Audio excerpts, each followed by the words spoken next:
Assalamualaikum warahmatullahi wabarakatuh. Wassalamualaikum warahmatullahi wabarakatuh. Selamat malam sebelumnya. Misi Pak, saya mau tanya. Nama saya Distara. Mau tanya bagaimana indikator orang bisa dikatakan sebagai wali di masa sekarang atau mungkin di masa yang pernah kita tahu seperti wali-wali yang sebelumnya. Itu bagaimana tingkatannya bisa dikatakan sebagai wali karena tentang istiqomah kan urusannya umat dengan Allah Subhanahu wa taala.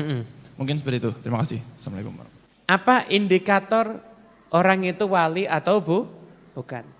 Untuk mengetahui secara pasti orang ini wali atau bukan wali, maka itu enggak ada ilmu pastinya. Bahkan ada satu kaidah, satu ucapan, maqalah yang terkenal dalam dunia kewalian, la ya'riful wali illal wali, enggak ada yang tahu wali kecuali dia juga seorang wali. Namun, orang itu bisa mengetahui itu wali atau bukan, itu ada tanda-tandanya. Apa tanda-tandanya? Nah, tanda-tandanya itu diantaranya bagi orang yang lihat dia,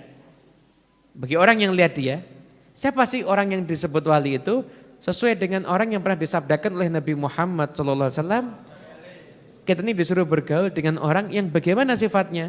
Idza ru'u dzukirallah. Jika dipandang mengingatkan kita kepada Allah Subhanahu wa ta'ala. Dan ini tentu tiap orang berbeda. Ada orang lihat ini, ya Allah saya lihat dia ingat Allah. Tapi ada orang lain, saya enggak ingat Allah. Tapi kalau saya lihat yang lain, saya malah ingat kepada Allah. Jadi indikator pasti enggak ada. Kenapa? Karena memang dunia kewalian ini bukan dunia pasti. Kayak misalkan anggota polisi punya kartu anggota, bukan begitu? Ya. Dan bagi pribadinya, wali itu sifatnya la khaufun alaihim walahum zanun. Mereka itu enggak ada kesedihan dan tidak ada kekhawatiran dalam urusan dunia. Jadi mayoritas kalau jadi seorang wali itu yang sampai membuat mereka takut itu urusan agama dan urusan akhirat. Di urusan-urusan dunia itu mereka enggak ada takutnya. Enggak ada kegelisahan tentang itu, enggak ada kekhawatiran. Itu merupakan indikasi pribadi bagi seorang itu wali. Namun itu tetap hanya tanda-tanda. Tidak bisa dipastikan karena ini begini berarti wali atau tidak ada yang mengerti itu kecuali Allah Subhanahu wa ta'ala. Makanya ada nasihat yang sangat indah. Jangan remehkan kebaikan sekecil apapun juga. Kenapa? Karena siapa tahu kebaikan itu kita anggap kecil, kita anggap remeh, di situ ada ridhonya Allah.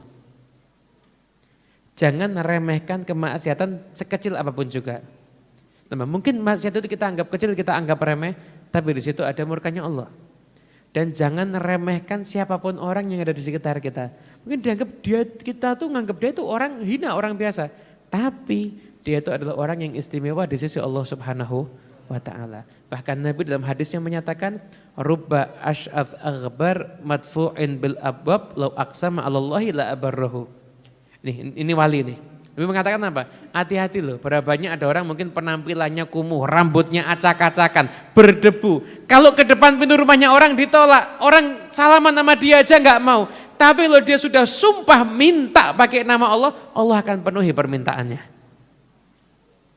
Jadi wali itu kadang-kadang tidak bisa dilihat oleh pandangan manusia. Nah, gimana ya Pak, khusnudon aja, semua orang selain kita wali. Selesai. Kita ketemu orang sampai misalkan kita, cuma ini kan musim corona nggak salaman ya. Kalau misalkan kita akhirnya salaman, ya niat aja, alhamdulillah salaman sama wali. Duduk samping, alhamdulillah samping saya ada wali. Jadi semua orang selain kita itu wali. Nanti kita insya Allah akan dipertemukan dengan orang-orang yang benar-benar kekasih Allah Subhanahu wa ta'ala. Yang kalau kita memandang dia langsung kita ingat Allah Subhanahu wa ta'ala. Begitu. Jelas sih?